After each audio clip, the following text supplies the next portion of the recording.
Hi, I'm Kyle Dietrich. Hey, what's going on, guys? I'm Joe Ceccacci. We are the founders of Tactical Deployment Systems.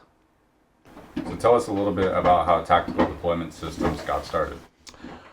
So 5 years ago, me and Joe have been friends for a long time, and Joe is a canine officer.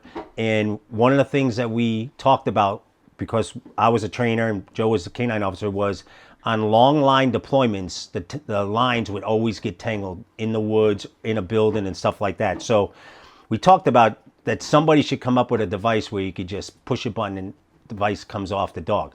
So by then we said, okay, well, let's look at patents and see if there's any patents out there that can do this. We found out that there was no patents out there. So then we started taking it to the next level. And Kyle's kind of old school, so things always start with drawing on a napkin kind of deal, and we just go from there. Yeah. And then it was just years of development and trial and error. What's going to work, what's not going to work. Thinking about the canine handler himself and what's going to work in the field. Yep. It's good because Kyle's got the training as a trainer, law enforcement dog trainer, and I've got the experience out in the field. So the two of us together and seeing what's going to work in the field was really this whole development process, and just one after another, trying to make what we have today. Yeah, so there was trial and error when we started this whole project. I mean, we took a prototype and we used it and see how it would work. And I mean, things went well and things didn't go well at times. And then we got to a point where we designed something that we think that could definitely work.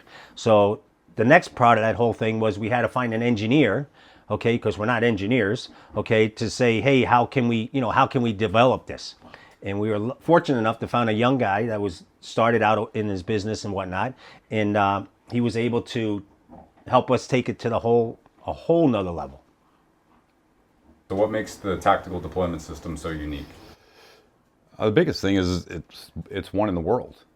There's nothing else like it that gives you the ability as a canine handler to not only release your dog when you're in a circumstance where you're in a long line deployment, where you're in a tracking, where you can still remain behind cover and release the dog if need be, allowing the dog to get out and get contact with the suspect, get target acquisition while the handler remains cover.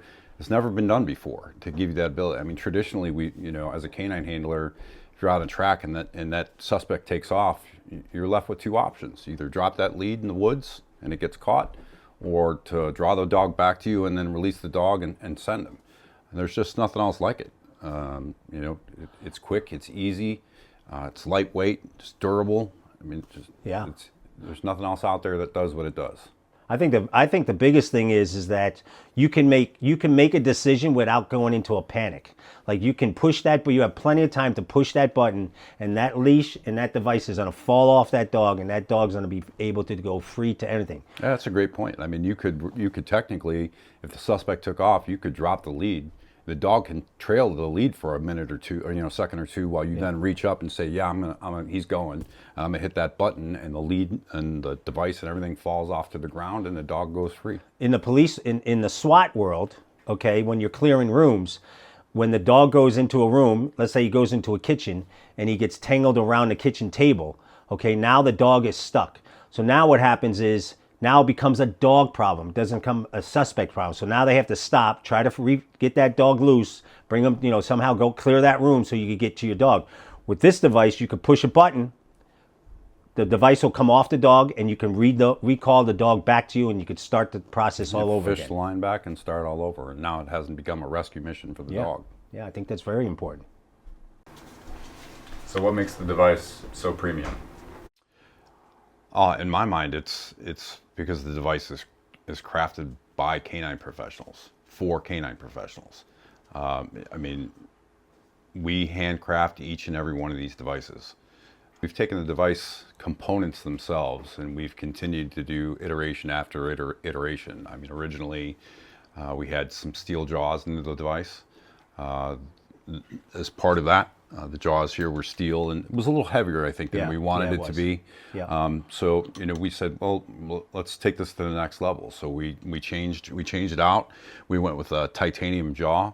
We got a little bit lighter weight. I think originally our first pull tests were about 800 pounds ish before we created enough distance in the jaw that we were able to pull a D-ring. Now we've changed that out to the titanium jaws. We've made some additions to the way our linkage and stuff goes. So we're continuing to improve.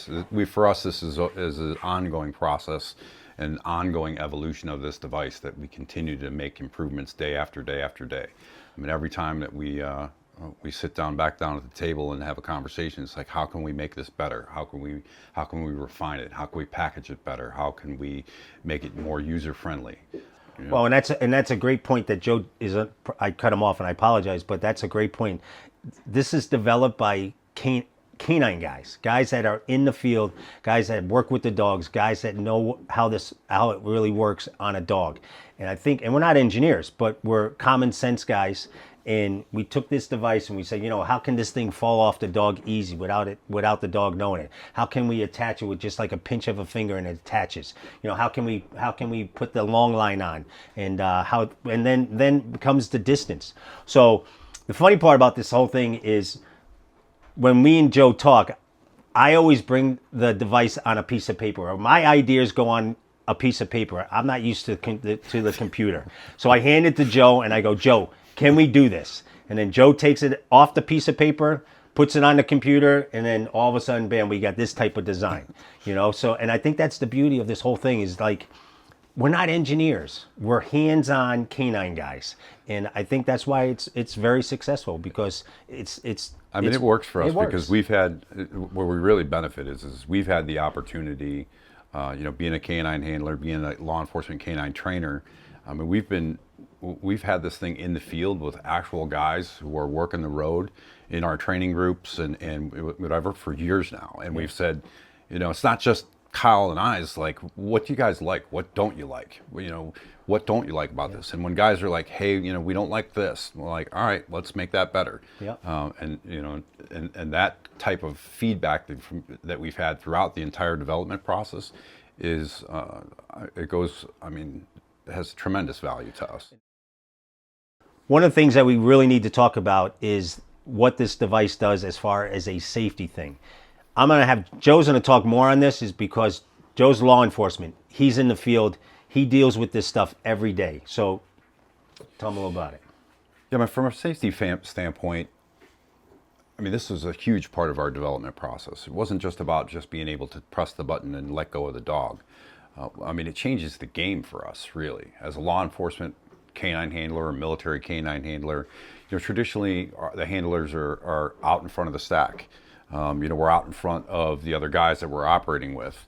And this gives us the opportunity now to work further back, work with behind cover at times where we couldn't necessarily be behind cover.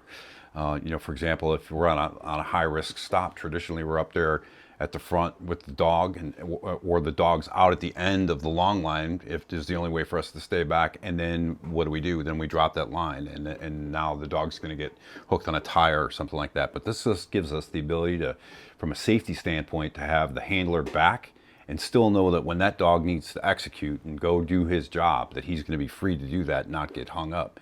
If that dog gets hung up, now we've got a whole other problem. The same thing you were talking about earlier as far as buildings and stuff are concerned. If that dog gets hung up in a room, now this is a safety issue for the dog, and we have to conduct a rescue mission for the dog. So, from a safety standpoint, there's nothing else like this. No. To have the ability to release the dog and bring him back, and more now, if you talk to your tactical operators, your canine handler operators that are part of tactical teams, we're doing more and more long line deployments. So on the training side, you're able to back tie your dog, okay, where you put the dog on a long line and he's attached to something. You can tease the dog up. You can get the dog all fired up, okay, and with a push of a button, you can release that dog and come in for a bite or a tug or something like that. Where back in the old days, we would tie the dog up and back tie the dog, and we would always come into the dog. We would always, he would never gain any type of ground, okay, because us as the trainers, we would come in with a bite suit or a tug, and we would always go into the dog. So sometimes the dogs even start backing up because of the person coming in. But with this type of training, you can push a button, release the dog. Now the dog is gaining ground, and he thinks in the back of his mind that he just broke the rope or whatever he was tied on. He just broke it, and now I can go after the big bear and get a good solid bite. So you can also back tie the dog, and you can work on positions, on obedience, sit, stay down, so he doesn't gain any doesn't cheat up and stuff like that. So there's many ways. It really changes it from a training standpoint as well. It gives you the Oh, yeah. ability to not only be the trainer, the handler, and the decoy all at the same time. Oh yeah, so I mean it does wonders as far as the training goes. And with these sport dogs now, there's a lot of guys out there that are looking at this device saying, "Hey, I don't need somebody to help me train. I could train my dog by myself. I can release the dog by myself." So that there's a whole game changer in the sport dog world. That's a whole nother thing. So what do you want people to take away from this brand? Well, for me, I think TDS Canine Tactical Deployment Systems. I mean, we understand that every successful deployment, every successful mission starts with the handler and his dog, and that bond that's built between the handler and the dog, and understanding that their safety is of the utmost importance to us in accomplishing that mission and making things go the right way. And we're passionate about that because we in it. We live it every day. And for us, it's what creating the best possible system that we can, and getting into the hands of those handlers. We truly believe that that one day that this device has the ability to be used in a way that would, had it not been used, could have created a completely different outcome for the canine handler and the dog itself.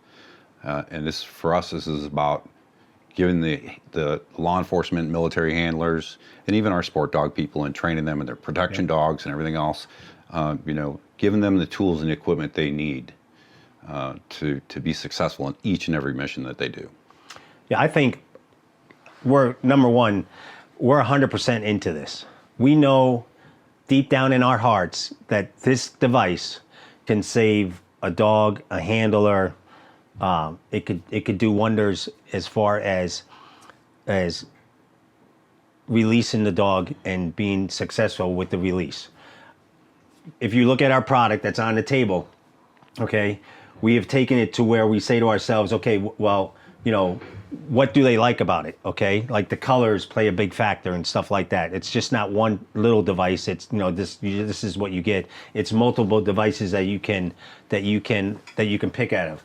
The box, for an example, one of the big things that we talked about was these handlers are going to get this device, and the last thing we want them to do is throw it in the back of their cruiser, in the back of their car, and go, okay, well, where did that thing go again? So they get the box with it, and they're able to put everything back away. So this way, when that opportunity comes again, when you get called out again, you know exactly where your tool is, you know exactly where your device is and stuff like that. So, I mean, these are little things that we talk about all the time because we've been in the field. We know what happens in the heat of the moment. Okay, where is everything? So I think that plays a big factor in this whole thing. Like we want these canine handlers to be successful. Okay, the whole thing of a mission is to be successful, and I can't talk about that because I'm a trainer. I'm not in the field like Joe is, but a successful deployment, man, it makes your whole day.